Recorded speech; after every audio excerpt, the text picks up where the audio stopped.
Shabbat Shalom. I am working on efficiently utilizing the calendars, the tools that we have, to help me perhaps gather all the different tasks from all my different parts of life and world into one place to gather there. Reminders, meetings, errands, those birthdays that I sometimes forget. I'm hoping that they will be in one spot. At least that's the idea, that they will be color-coded and organized. I'm guessing maybe I'm not alone. A lot of us are working on that. While I was studying through Parashat Emor this week, our Torah portion, I was intrigued that, Leviticus 23 is in a way a calendar too. But there's a big difference between the calendar in the Torah and the one on my phone and on the app on my phone. The Torah instructs that these are the set times of Adonai, the sacred occasions which you shall proclaim, each at its appointed time, which you shall proclaim.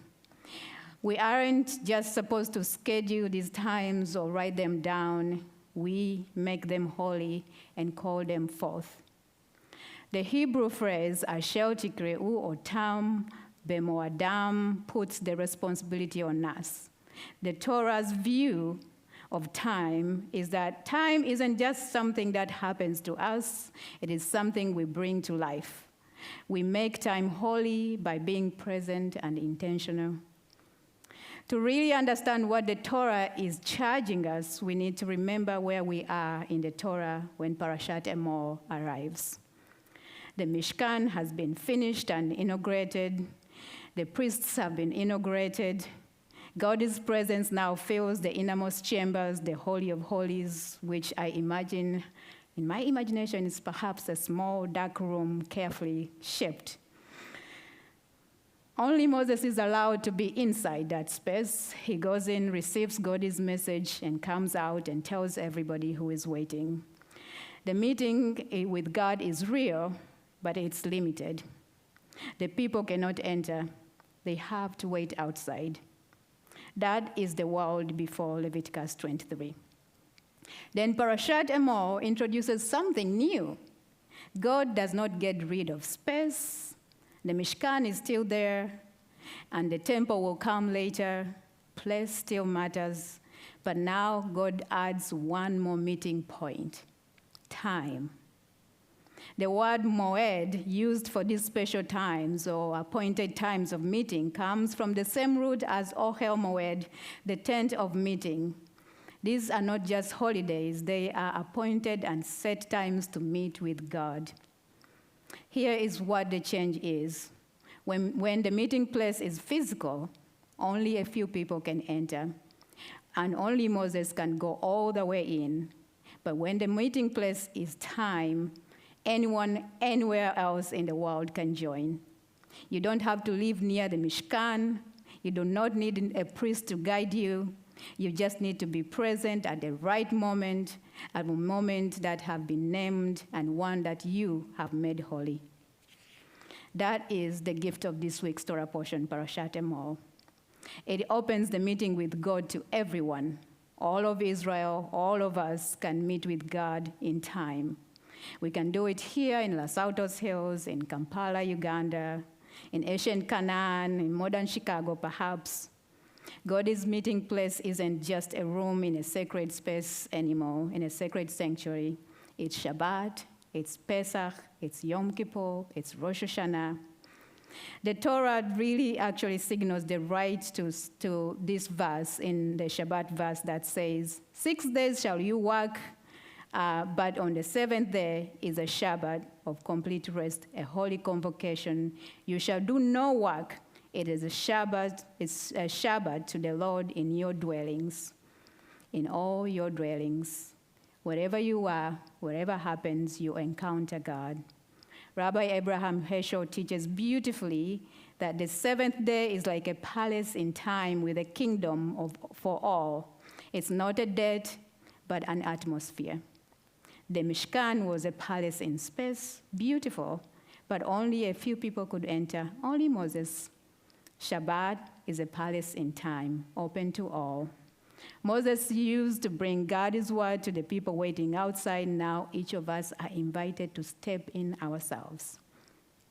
This brings me back to our calendar, to my calendar app on my phone.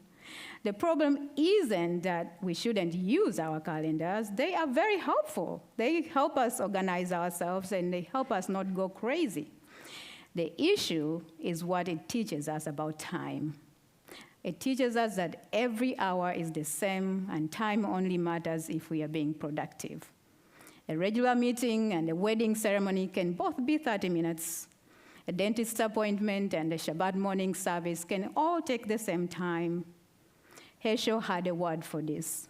He wrote that space-minded persons or people see time as unvalid, interactive, homogeneous, all hours alike, qualityless, empty shells. But the Torah here senses that diversified character of time. There are no 2 hours alike. Every hour is unique, and only one is given at a specific time, exclusively and endlessly precious and beautiful. This is a whole way of seeing life. Rosh Shoshana is not just a new year for the Jewish people. It's a special time of awe, of accountability, of vulnerability, of standing before something that is greater than ourselves. Yom Kippur is different. Sukkot is our Zman Simchatenu, our time of joy. Each moed, each appointed time has its own room in this palace of time. Our everyday calendars also cannot teach us this. We have to live this. There's another tension to consider as well. Our task calendars are all about control. We move through schedules, we move things around, try to fit in one more thing. We do not make them. We are supposed to enter and live in them. Even in our rabbinic tradition where the rabbis give our human selves, our human rabbis to make the decisions on the calendar, it's still the same idea. This is a partnership. It's not something we own. Time is not something we own.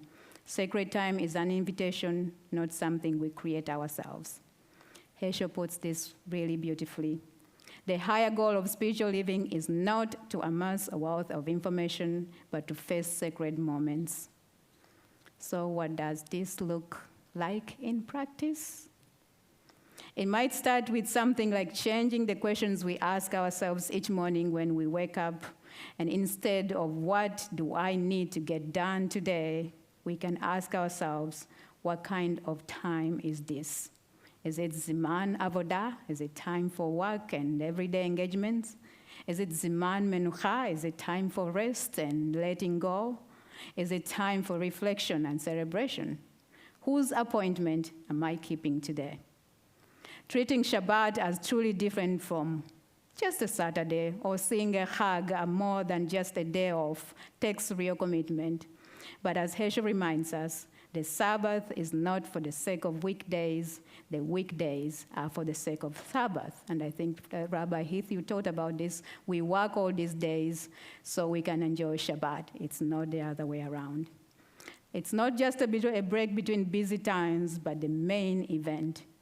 Viewing sacred times as distinct, as in your preparation, as in your attention and anticipation to them. The phrase in the Torah, Asher tikreu otam, you shall proclaim these days. We announce them as a community. And it adds that tikreu is plural. You all proclaim. This is not just a private spiritual practice, quietly observed in isolation. The Muadim are called Mikrei Kodesh, holy convocations, gatherings, assemblies, communities coming together to mark time as one. We keep the appointed times not just as individuals, but as a community. There's something really powerful about standing in a room full of people, entering the same sacred moment together. The proclamation is more than a personal intention. It is a communal act. When we do this together, we're doing what Moses once did alone, stepping out of the ordinary and announcing that the meeting is starting. And the difference is that now, none of us has to do it alone. The Mishkan had a Holy of Holies in one place with all one person allowed inside to talk with God. The Moadim, these appointed times, offer something much more generous, a Holy of Holies made not from wood and gold, but from hours and days open to all of us. In every home, in every generation, it's an invitation to all of us. The Moadim, our appointed times, our communal appointed times, remind us that life isn't just about managing time well, but about marking it, filling with moments that are not about urgency of getting somewhere, but about truly being somewhere, present in time. Shabbat Shalom.